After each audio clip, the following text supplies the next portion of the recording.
הנה הנה הנה מה טוב ומה נעים שבת אחים גם יחד הנה הנה הנה מה טוב ומה נעים שבת אחים גם יחד הנה מה טוב ומה נעים שבת אחים גם יחד הנה מה טוב ומה נעים שבת אחים גם יחד הנה מה טוב. Shalom. Our Torah portion for this week is Behaalotecha. It's the third portion found in the book of Numbers.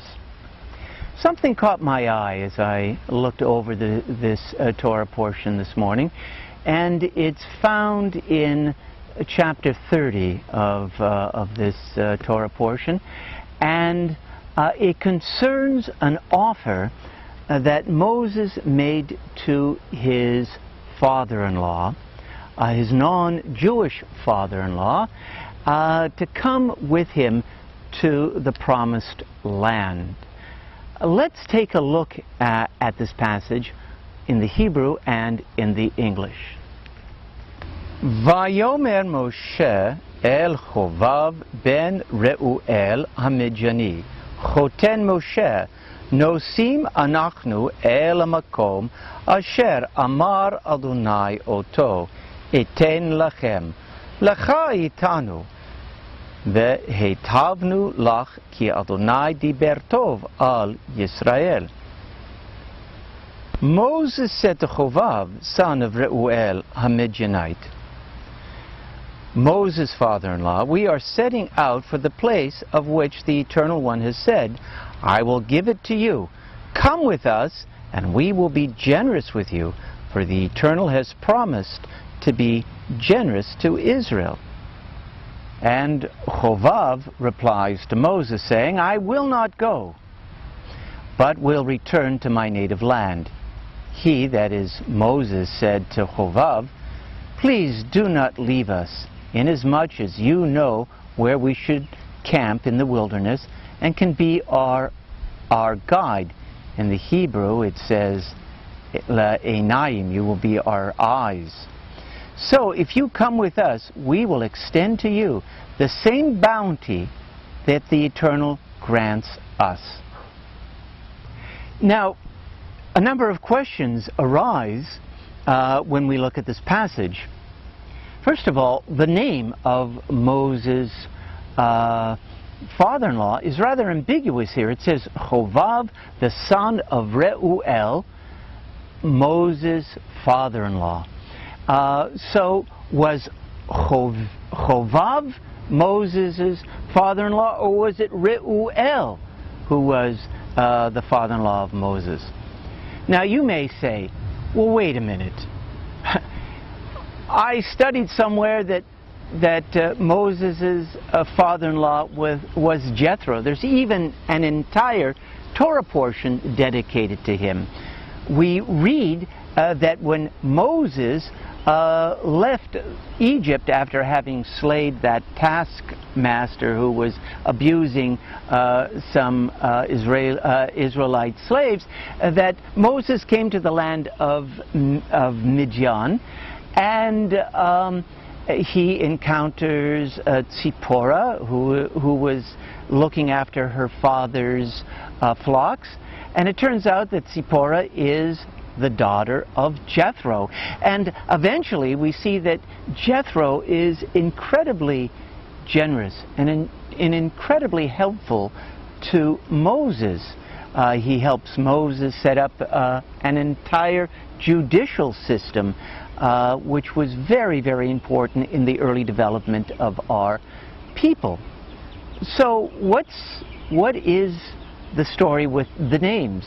Is it Reuel, Chovav, or Yitro, Jethro in English? Well, according to the Talmud, and I'm going to stick with the name Jethro here, according to the Talmud, Jethro has 7 names, no less than 7 names, including Jethro, Chovav, Reuel, and Putiel. There is a rabbinic tradition that tells us that when Pharaoh was becoming paranoid concerning the increasing number of Israelites within his borders. He summoned Jethro and Balaam and Job to his royal court to discuss what should be done with the Israelites.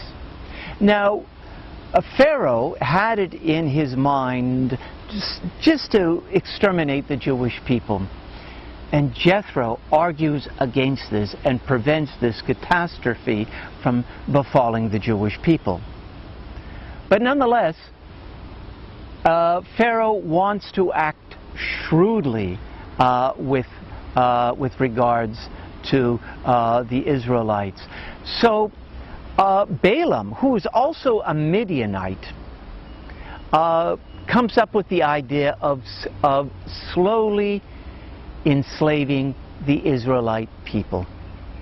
And this would be a very cruel way of dealing with them. And what does Job do? Job remains silent.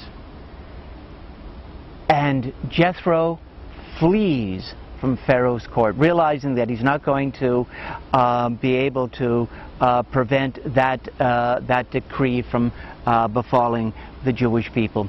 So he goes back to the land of Midian. And incidentally, the Bible goes back and forth with the people of Midian in how it refers to them. Sometimes it refers to them as Midianites, sometimes as Kenites.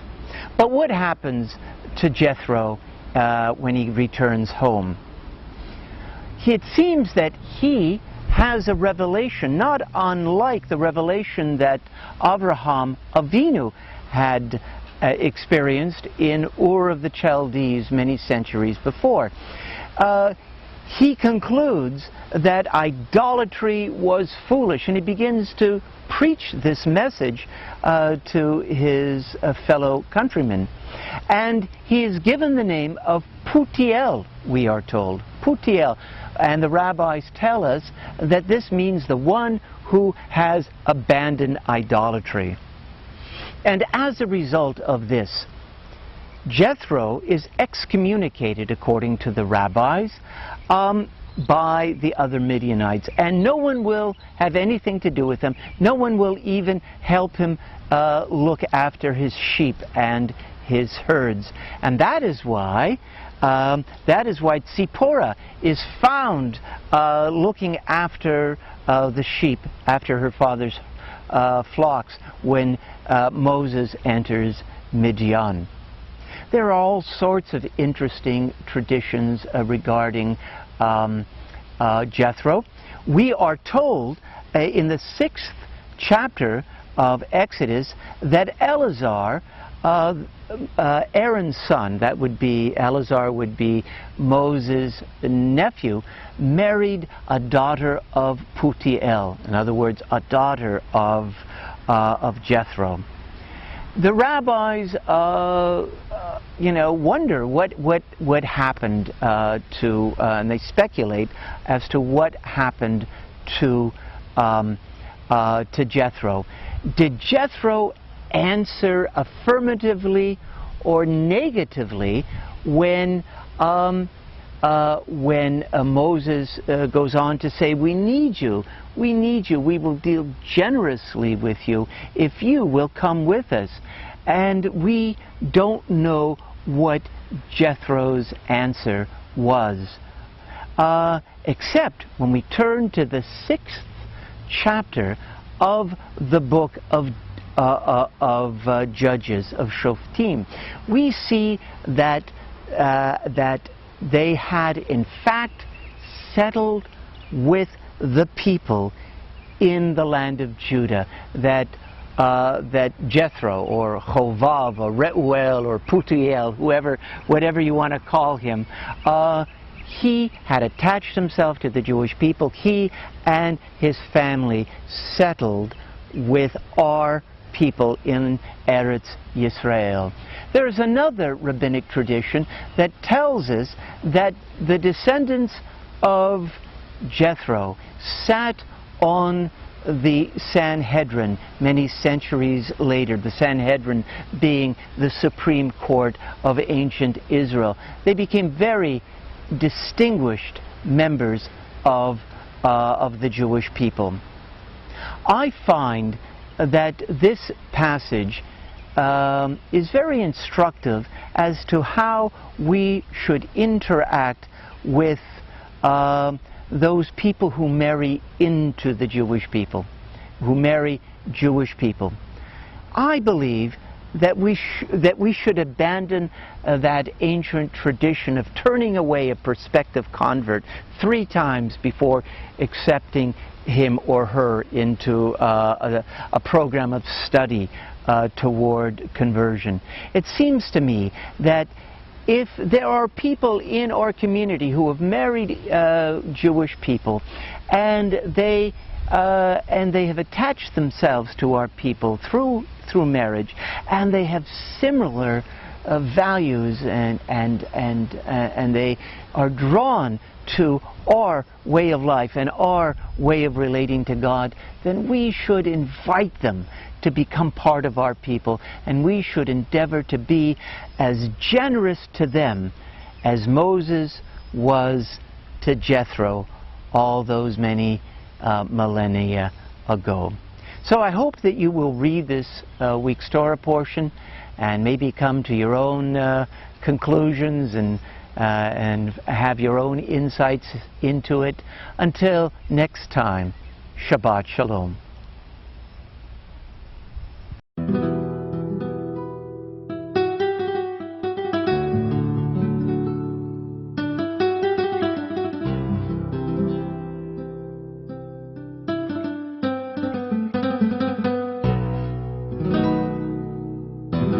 Shalom Rabbi Yisrael Amcha Tasim le'olam Tasim le'olam Ki atahu melech adon Lecha shalom melech adon lechol hashalom.